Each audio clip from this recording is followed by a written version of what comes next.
మల్లెల బాబ్జీ అనేటువంటి వ్యక్తి ఎన్టీ రామారావు గారి మీద హత్యా ప్రయత్నం చేస్తే ఆ తర్వాత కొద్ది రోజులకే అతను ఆత్మహత్య చేసుకున్నప్పుడు అతని జోబిలో ఓ లేఖ దొరికింది. నాకు 3 లక్షలు ఇస్తానన్నారు, 30,000 ఇచ్చినారు అని.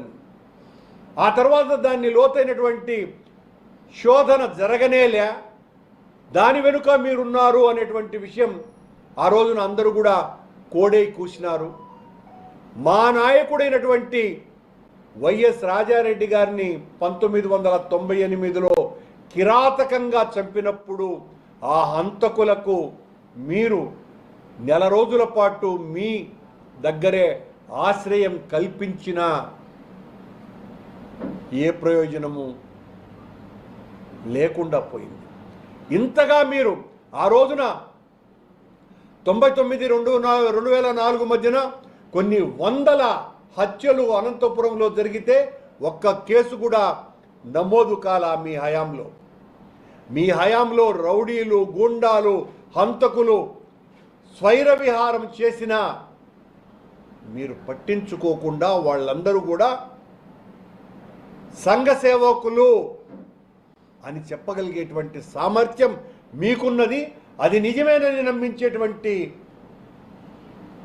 శక్తి సామర్థ్యాలు ఉన్నటువంటి అతి గొప్ప ప్రసార మాధ్యమాలన్నీ కూడా మీ గుప్పిట్లో ఉన్నాయి. చంద్రబాబు గారు,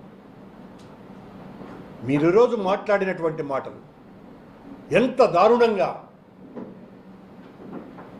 జగన్మోహన్ రెడ్డి గారు ఒక ఉద్ధృతంగా రాజశేఖర రెడ్డి గారి ఆశయ సాధనం కోసమని రాజకీయాల్లోకి వచ్చినారు.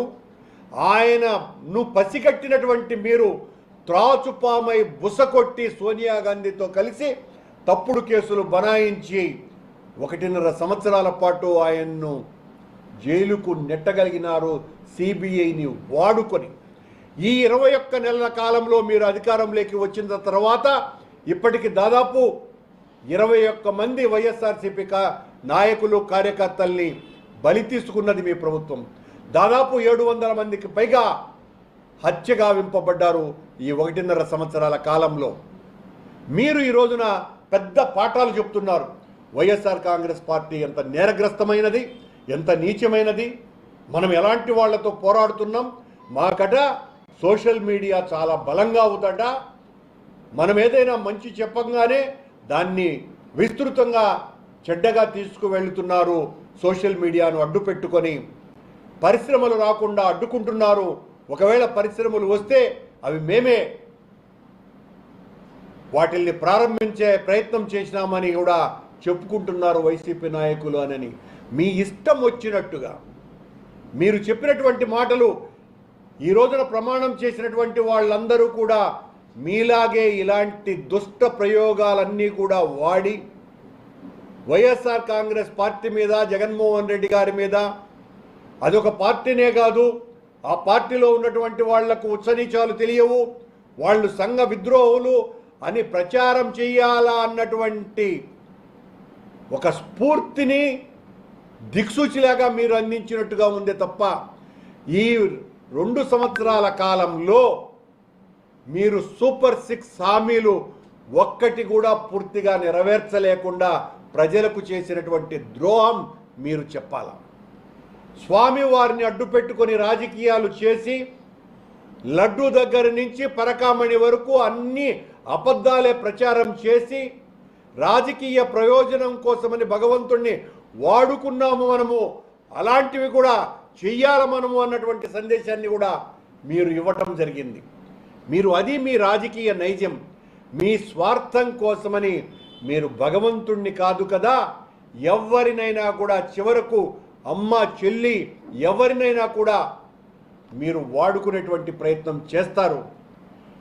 జగన్మోహన్ రెడ్డి గారు తన ఆశయ సాధన కోసమని ఎవరినైనా కూడా వదులుకుంటారు.